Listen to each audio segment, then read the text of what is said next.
తొలిపలుకు channel కు స్వాగతం. నేను లాలిత్య. నేటి ముఖ్యాంశాలు చూద్దాం. ఉగ్రవాదంపై రాజీ లేదు. భారత్ మలేషియా వ్యూహాత్మక భాగస్వామ్యం బలోపేతం. ఆర్ఎస్ఎస్ లో పదవులకు కులం కాదు, సేవే ప్రమాణం. మోహన్ భగవత్ వ్యాఖ్యలు. భారత్ మలేషియా వాణిజ్య బంధం బలంగా ఉంది. ఎంఈఏ కార్యదర్శి కుమారన్. నాంపల్లి ఎఫ్ఎస్ఎల్ అగ్ని ప్రమాదమైన కుట్రపూరిత చర్య. కీలక ఫైళ్లు దగ్ధం. ఆశ్రమ పాఠశాలలో అశ్లీల సంస్కృతి. విద్యార్థుల మనసులను కలుషితం చేసిన రికార్డింగ్ డాన్సులు. శవంతో రోడ్డుపై నిరీక్షణ. మంత్రి స్పీచ్ కోసం ఆపిన శవయాత్ర. 2500 రూపాయల హామీకి బ్రేక్. ఇప్పటికే చాలానే ఇస్తున్నామంటున్న కాంగ్రెస్ ప్రభుత్వం. తాండూరు మున్సిపల్ ఎన్నికల్లో బీఆర్ఎస్ దూకుడు. KTR fire speech. రామ్లీలా మైదానంలో అభివృద్ధి హామీ. 500 ఈవీ బస్సులు ప్రారంభించిన ఢిల్లీ సీఎం రేఖా గుప్తా. యువతకు శివతత్వ బోధన. రుద్ర పుస్తకాన్ని ఆవిష్కరించిన megastar Chiranjeevi.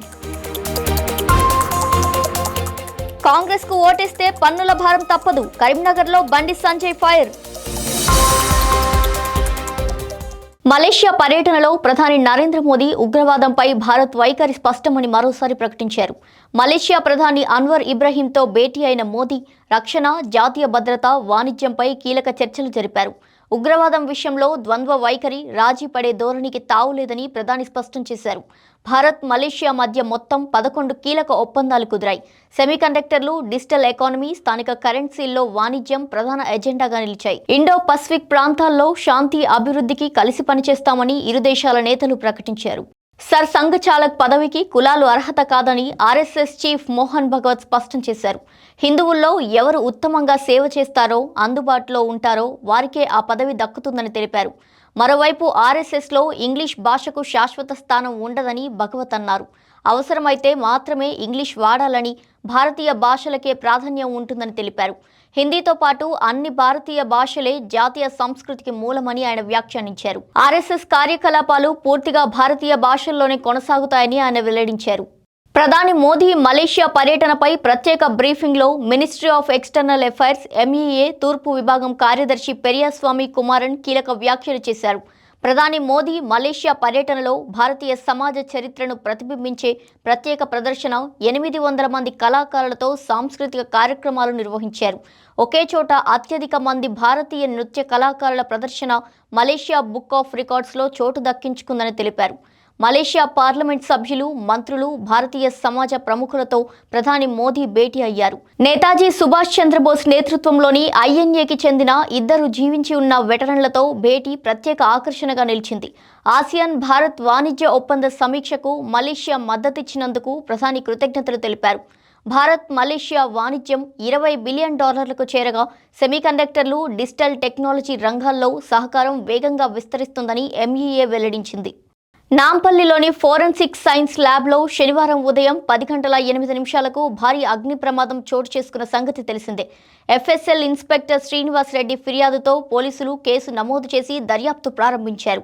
Server room, computer, forensic lab, property room, case verification, analysis ఛాంబర్లలో ఫర్నిచర్, పరికరాలు కాలిపోయినట్టు ఫిర్యాదులో పేర్కొన్నారు. ఓటుకు నోటు కేసు సహా కీలక ఆధారాలు నష్టపోయాయన్న అనుమానాలు వ్యక్తమవుతుండగా మొదట ఏమీ నష్టం జరగలేదు అంటూ విడుదలైన నోట్ మరింత వివాదాస్పదంగా మారింది. ఈ నేపథ్యంలో ఎఫ్ఎస్ఎల్ డైరెక్టర్ శిఖా గోయల్ స్పందిస్తూ ఫోన్ ట్యాపింగ్ కేసుకు సంబంధించిన 132 మెటీరియల్ ఆబ్జెక్టులు సురక్షితంగా పరీక్షించి రిట్రీవ్ చేసినట్టు తెలిపారు. 2 ఇంపార్టెంట్ కేసెస్ గురించి సోషల్ మీడియాలో వైల్డ్ అలిగేషన్స్ వస్తున్నారు, అదే నిజం కాదు.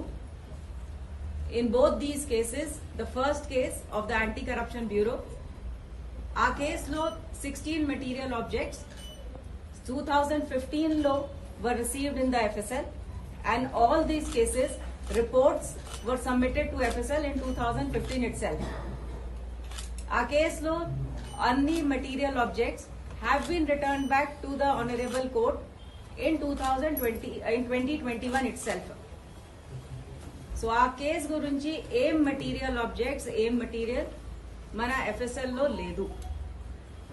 Second ga, in the case in Panchagutta police station, our case lo 2024 nunchi January 2026 varaku 136 material objects were sent in FSL, except 7 tappa meeta anni items ki examination completed and reports submitted to the forwarding authority. E matter lo kuda many items have already been returned to the forwarding authority. The remaining items which were available in FSL yesterday have been retrieved safely and are kept under security under proper guard. I request public that anyone making such wild allegations, unsubstantiated claims are condemnable. We are making all efforts to ensure that whatever areas of FSL are damaged, ventane they will also be start working. Meeta FSL lo pani jartunnayi. Thank you. Jai. ఏపీలోని పార్వతీపురం మన్యం జిల్లా నీలకంఠాపురం గిరిజన ఆశ్రమ పాఠశాలలో shocking ఘటన వెలుగులోకి వచ్చింది. విద్య నేర్పాల్సిన ఆశ్రమ పాఠశాలలో రికార్డింగ్ డాన్సులతో విద్యార్థుల మనసులను విషపూరితం చేసినట్టు ఆరోపణలు బయటకు వచ్చాయి. టీడీపీ మహిళా ఎమ్మెల్యే బంధువు చంద్రమోహన్ వార్డెన్గా ఉండడంతో బరితెగించిన వ్యవహారం సాగినట్టు సమాచారం.